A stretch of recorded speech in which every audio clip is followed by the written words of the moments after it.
हरिद्वार से लेकर शिवालयों तक कांवड़ यात्रा की आस्था चरम पर है, लेकिन अब संत समाज इसके शुद्ध स्वरूप को लेकर सतर्क हो गया है। हिंदू रक्षा सेना के राष्ट्रीय अध्यक्ष स्वामी प्रभुनानंद गिरी ने तीर्थ क्षेत्र हरिद्वार में गैर हिंदुओं के प्रवेश पर आपत्ति जताते हुए सरकार से सख्ती कानून का पालन करने की मांग की। उन्होंने कहा कि यदि प्रशासन कदम नहीं उठाता तो साधु संत सड़कों पर उतर सकते हैं। स्वामी प्रभुनानंद ने यह भी आरोप लगाया कि कांवड़ निर्माण में शामिल कुछ लोगों की आस्था पर संदेह है और ये यात्रा की पवित्रता को प्रभावित कर सकता है। उन्होंने बताया कि अगर इस्लामिक जिहादियों का प्रवेश नहीं रोका गया तो इससे गंभीर परिणाम होगा, जिसकी जिम्मेदारी शासन प्रशासन की होगी।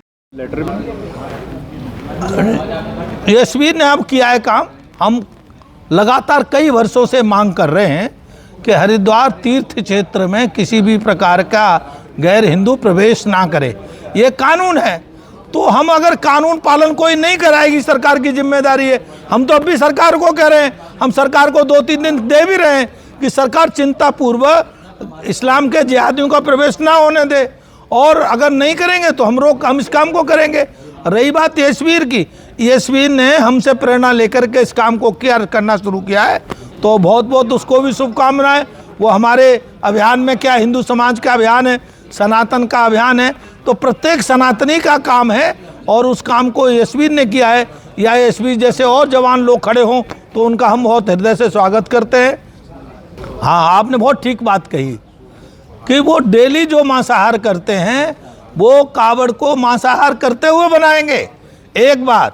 और दूसरी बात, उनका अनुभव आया है कि कुछ नहीं तो थूक जिहाद करते हैं वहाँ, क्योंकि वो ये कहते हैं थूक से पवित्र होता है। उनके यहाँ थूकना किसी भी चित्र में उसकी पवित्रता है, और सनातन में थूक से अपवित्रता बढ़ती है। तो थूक जिहाद और मूत्र जिहाद वो करके कावड़ बनाते हैं, जिसके कारण से कावड़ की जो पवित्रता है वो दूषित होती है।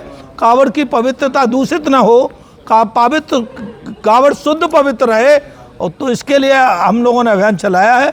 और हम किसी कीमत पर अब की बार इस्लाम के जिहादी को